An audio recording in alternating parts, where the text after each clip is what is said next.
excited. I'm curious to see what's all the way back here. Start with a flux capacitor.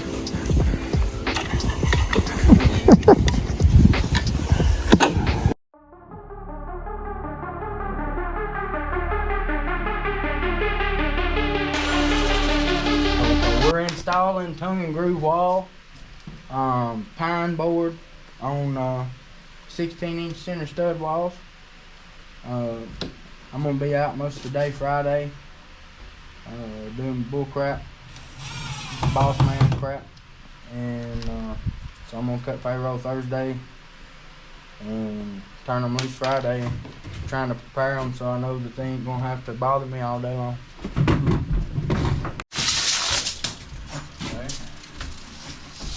We're gonna have a nailer right here, Ryan. A nailer. Something to nail in and go through.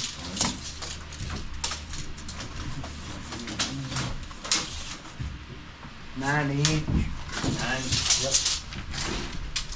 Just cut them a little small. That's fine. That's number one. Now number two is we'll talk about this like this. Alright. So when you pick this board up, say you picked it up out there, and you're just gonna start your run with it, like right here. Okay. Let's pretend this end is factory. Say you've not cut it. You just picked it up out there and it was a factory board. Well, they're not gonna be straight. So say you want to come right here and put this board in. You want to nip this in with the saw to make sure it's straight to our saw. That way, then the next board you put in, you also don't use the factory side whenever you're running this way. So you need to cut this one and cut the next one. I know it seems like overkill, but you can look up there where we didn't do it on a couple joints, and they got gaps because the factory saw is not perfect. So yeah. Don't matter over here. I don't care if that's factory or not. But this right here, anytime boards meet, factory, cut them. We gotta start on a stud though? Do what? We're gonna start on a stud? No, they don't have to end on the stud because this is tongue and groove. Yes. You got the groove down here and the groove up here to keep your board the way it's supposed to be. Now, I do like to start a full run on the bottom, and I do like to run full runs as long as we can. So what I mean by that is, what is this, a 107, what is that, 10 foot, not even 10 foot? Run them full, it looks better, it looks nicer. Now you get on a 14-foot wall, yeah, you're gonna have to stair step it here and there. And when you start getting low on wood, you're gonna have to stair step it. But this wall today, we're gonna run full. If you get over there, you'll run full. So now, piecing them in, it don't matter. I don't care if you got one this long in the middle right here. As long as you got a good cut here and a good cut here where there ain't no gaps, that's fine. So just keep that in mind. And then the last rule is like drywall or flooring or sheathing, anything you do in construction, you do not line up your joints. So if you got this joint here, you don't break another one right on top of it. You know what I mean? The next step needs to be back here somewhere. Right. Not even close to that. I don't even want them close. I want one back here, or hell, run it on down there somewhere. But don't break them right next to a brake. Keep your brakes split up. I mean, that's 3 rules, and that's really covers everything. Leave your little gap on the end. Cut every spot they meet, and don't meet them on top of each other. I mean, that's it. That's all I got. Otherwise, we're stapling instead of nailing. Yeah, these are staples. Look, they're not long, okay, but they ain't got to be long. I'm doing them this way because we got wires and stuff in the wall. We don't have protective plates on, but we drilled them in the middle of the stud. So you can shoot that all the way in. It's still not going to hit our wire. But anyway, if you're shooting these, bottom run is very important. The floors are not going to be perfect. Don't expect them to be. But I still want to pull my gaps out. So like right here, we've got an 1/8 inch where it's not on the floor. So what I'm going to do is come to the middle first. Step that gap down. Push it. Now you don't face nail these everywhere, but I do it whenever I've got a spot I'm trying to pull a bend out of. Even if you're up here, if you've got a warp in a board, pull it down and shoot it a couple times in the face. Them little staple holes will never be noticed, and if they are, we can put wood filler in them. But anytime you have to pull a warp out, shoot it more than once. Because you shoot in that little lip right there, and then go to pulling on it, what you think's gonna happen? You're gonna pull that lip. Yep, every time. So anyway, so you get that started. You face nail them on the bottom. It's not that big deal, like I said. It's hard to get you. You'll see what I'm talking about when you get here with it, but it's hard to get your stapler in the right position like this. So like I say, a lot of times I'll face nail these. Sometimes the stapler don't shoot. That's Harbor Freight for you. So anyway, you can see it don't shoot. Alright, now then, let's start running a little bit. This bottom one, I want it nailed off pretty good. I mean, you don't want to skimp on it. As you go up the wall, you'll nail like every other stud. There's no need in nailing every single stud. They lock together. The main thing is not loose. You don't want, you pull on each board, make sure it's not coming off the wall nowhere. You're good to go. But these staples are going to be better for us than a nail. Oh yeah. Absolutely. Alright, let's get us some bolts on this thing. We got a pile of 107s right here. Now watch for stuff like this. You got to see how that's going to look on the wall. See if that tongue is deep enough to lock in. Yeah. So you can come down here and look. As long as it's all wood, Yeah. as long as you don't see no gap, no hole, no insulation, run it. I'm good with it. I mean, they're number 2, pine, tongue and groove. They, like I told you, Ryan, we don't put holes up.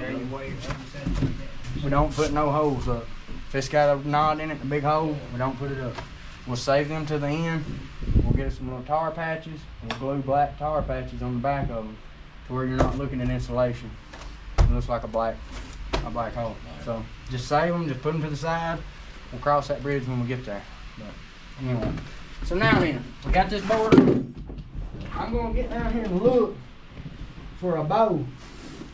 But I always go end to end. What I mean is I can start at this end. Now I'm shooting them on the face because they're going to get hit by the next board. Don't matter. Now then I'm going to come down to this end.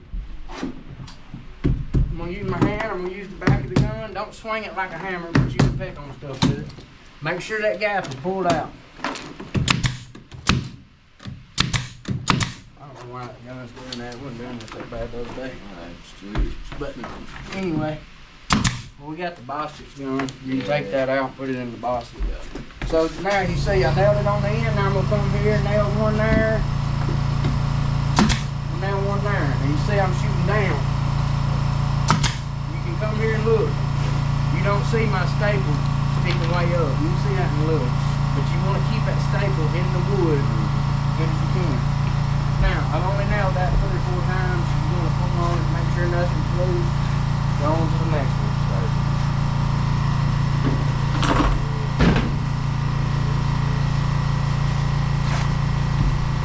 Oh, we got a big knot right here. Throw that out for now. Got a knot here. It's going to end up on that wood. Still going to be open on the wall though. Alright, take that one, Tully. Alright, that's a good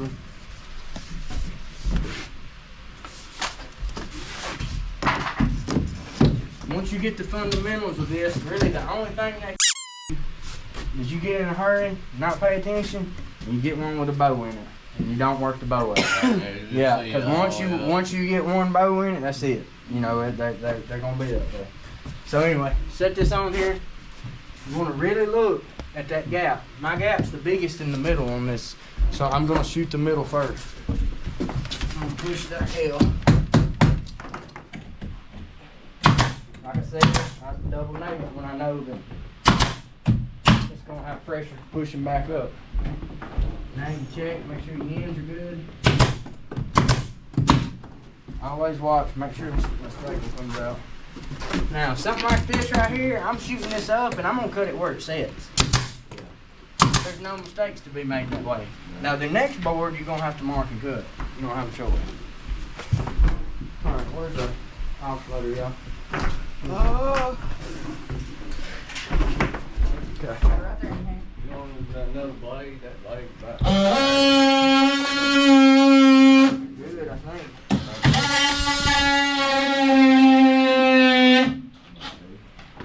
Yeah, that ain't good.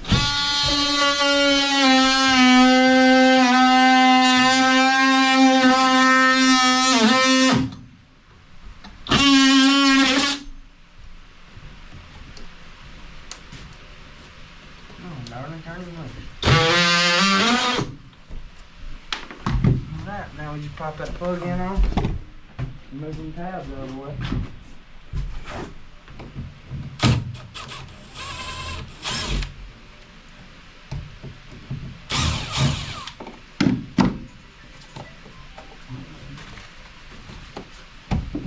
Thing's hot. There you go. There we go. That's the way that goes. Put your screws back in that box and have them off. I ain't had no damn thing, man. Huh? I ain't have one of them little rings on there.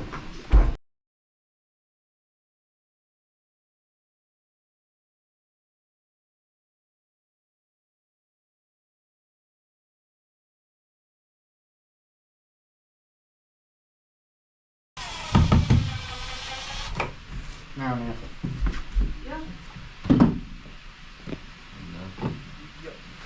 Alright, now our next one. Got a small hole there. Yeah. Alright, well, you and Mama have a good day. I think we can get away with that because we're gonna have the tongue and it's gonna be on that wood too. We're gonna try it. Now, pick it up on you, Bob. Alright, I love y'all. Put the gap a little bit.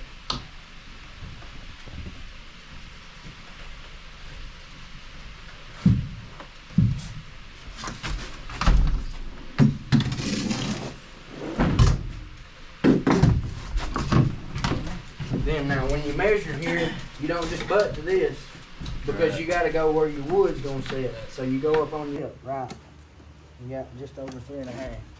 So now you pull from this lip here. You got just over 3.5.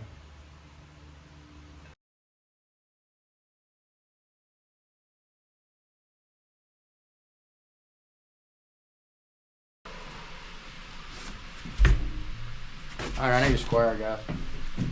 Out there on the thing. There's one right there in that bag.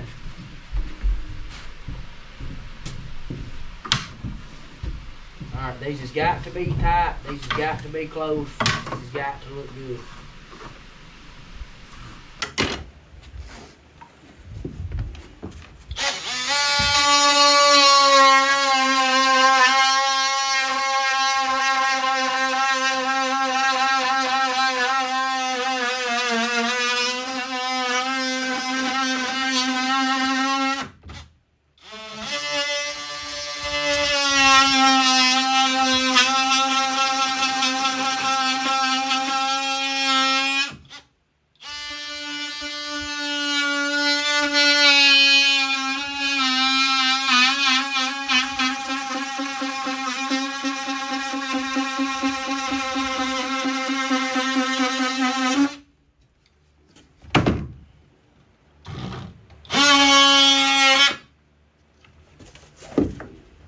What else did you use to cut that out besides the oscillator? Jigsaw.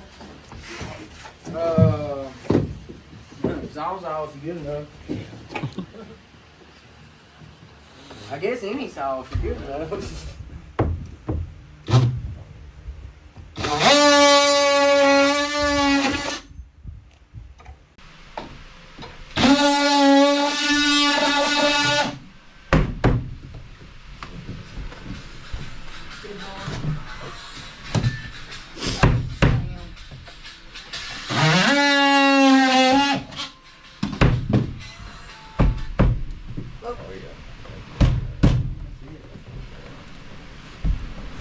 Alright, now can you mount your plug back? You need to check that. Pop it. Alright, like right here I got an odd looking gap. Let's try to work this out before I nail anything. Now, don't. Now it's perfect.